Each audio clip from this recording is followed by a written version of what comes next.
l'invité du Grand Journal. Radio J. Steve Nadjar. Bonjour, c'est Moussa Rossi. Bonjour. Et merci de nous rejoindre. Vous êtes l'ancien porte-parole de l'ambassade d'Israël à Paris.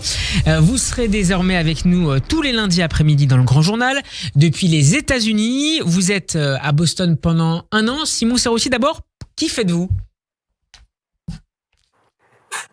Donc je me spécialise pendant 1 an donc sur les questions internationales, diplomatiques et d'administration publique à l'université d'Harvard.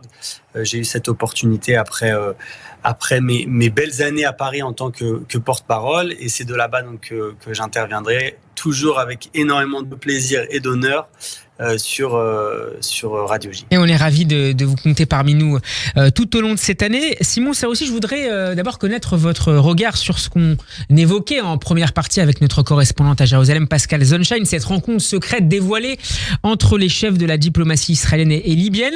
Avant de revenir sur les remous que provoque cet échange, pourquoi Jérusalem et Tripoli ont intérêt à mener actuellement des discussions en coulisses, Simon Serossi ?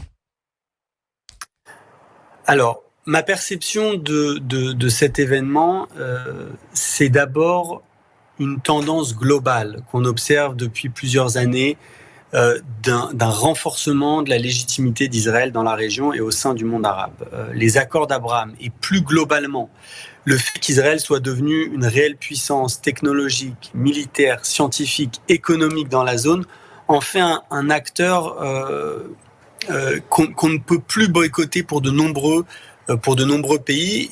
Presque incontournable. Arabes. Exactement.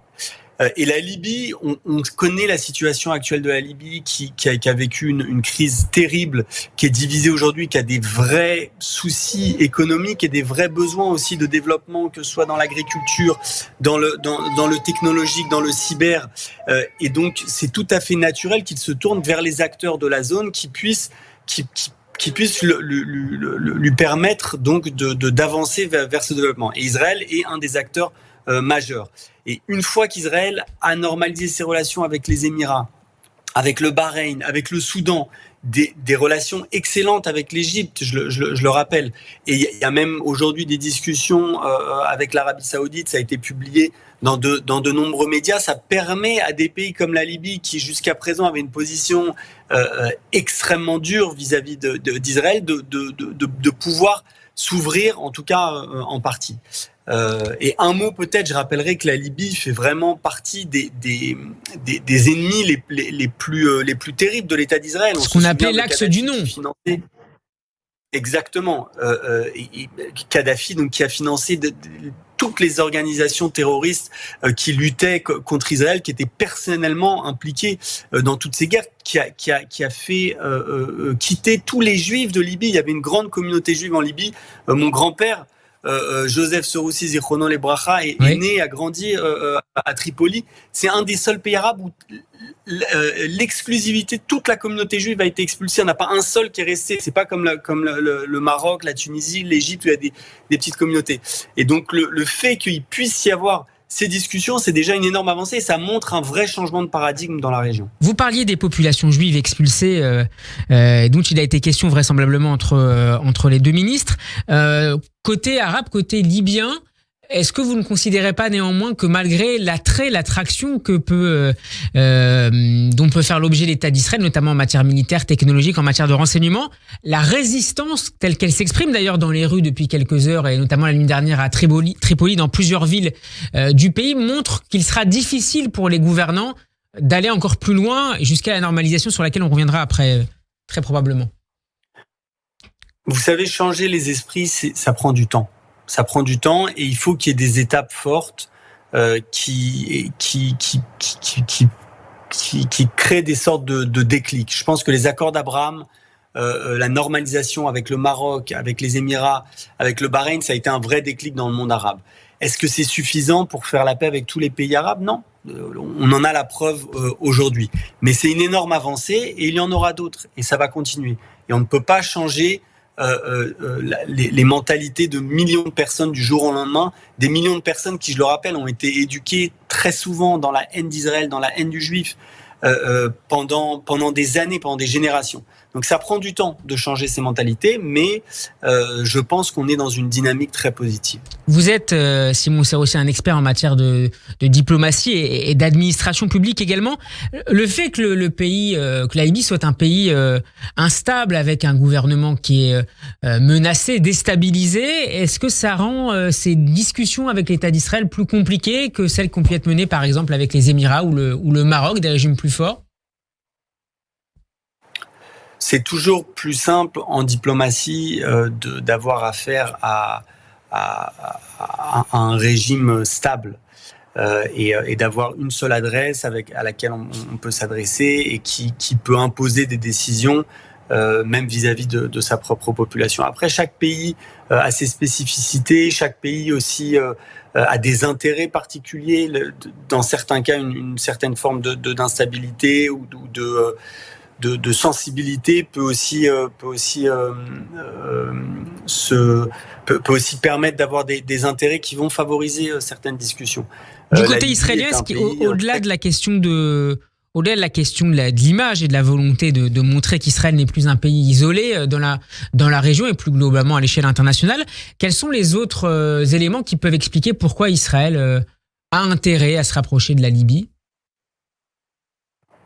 Nous avons intérêt à nous rapprocher de tous les pays dans le monde, de tous les pays arabes et de tous les pays de la région. La Libye est un pays important, c'est pas loin d'Israël, c'est quelques centaines de kilomètres, c'est un pays important de la Méditerranée, c'est un pays pétrolier important, c'est un pays qui a une grande influence sur l'Afrique aussi, l'Afrique où Israël se renforce énormément ces dernières années, ces derniers mois. On a vu la Sierra Leone qui ouvre une ambassade à Jérusalem, la Zambie aussi qui ouvre une ambassade à Tel Aviv.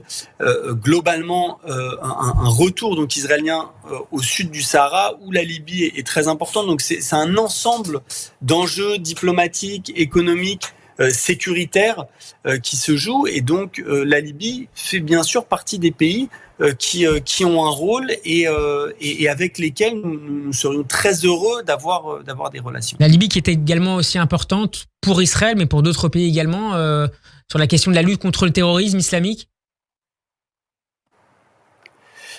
Alors la situation est compliquée en Libye aujourd'hui. Vous savez que le pays est divisé aussi entre Tripoli et la Cyrénaïque, avec deux forces en présence. C'est aussi un réseau d'alliances assez différent avec certains groupes qui sont affiliés à l'Égypte et à d'autres puissances régionales. Donc c'est un réseau et un jeu d'alliances assez complexe, et il est évident que là-dedans, notre objectif sécuritaire depuis toujours a été de lutter contre les organisations terroristes islamistes, et en particulier celles qui nous menacent en Libye comme ailleurs, et nous agirons et nous agissons avec les gouvernements ou les organisations ou les acteurs qui peuvent nous assister directement ou indirectement dans cette lutte antiterroriste dans la région. Simon Serroussi, on ne parle pas tant de ses intérêts potentiels en commun que de la communication du ministre israélien des Affaires étrangères, Eli Cohen, qui a donc révélé cette rencontre secrète avec son homologue libyenne la semaine dernière, Najla Mangouche. Najla Mangouche qui a été suspendue depuis par son propre gouvernement. Vous parleriez, comme certaines voix en Israël aujourd'hui, d'amateurisme de la part d'Eli Cohen? Malheureusement, je n'ai pas assez d'éléments pour pouvoir vous répondre à cette question. Je ne sais pas exactement ce qui s'est passé au niveau de la communication. Alors, on dit que la presse allait révéler cette rencontre et que de ce fait, le ministère des Affaires étrangères a pu décider d'aller un peu plus vite et finalement d'annoncer par ses propres moyens cette rencontre. C'est possible. C'est possible. Écoutez, c'est possible. C'est toujours des questions extrêmement sensibles, extrêmement complexes. Ce sont des avancées qui vont pas à pas et qui sont aussi très risquées, avec des implications sur les opinions publiques, et on le voit ici avec un retour de bâton entre guillemets et une forte opposition dans la société libyenne. Comment c'est suivi trop vite dans la communication? D'ailleurs, Eli Cohen, cette rencontre d'Eli Cohen, comment c'est suivi par les médias américains? On dit que la Maison-Blanche n'est pas forcément ravie de ce qui sort dans la presse depuis quelques heures. Alors, il est très tôt encore sur la côte Est aux États-Unis. Je pourrais vous en dire plus dans les heures qui viennent. Globalement, les États-Unis sont le principal allié de l'État d'Israël. Et d'un point de vue diplomatique, d'un point de vue sécuritaire, nous sommes coordonnés avec le département d'État, avec le secrétaire d'État Anthony Blinken. Les Américains sont dans le secret de nos avancées diplomatiques et pour l'écrasante majorité, ils les soutiennent, ils les accompagnent et je n'ai aucun doute que les Américains voient d'un œil extrêmement positif toute avancée diplomatique entre Israël et un pays arabe. Merci beaucoup Simon Serroussi d'avoir été avec nous cet après-midi. Je rappelle que vous en êtes l'ancien porte-parole de l'ambassade d'Israël à Paris, que vous serez désormais tous les lundis après-midi avec nous dans le Grand Journal depuis Boston. Très bon début de journée à vous donc, puisque il est tôt chez vous sur la côte Est, et à la semaine prochaine. Merci Simon.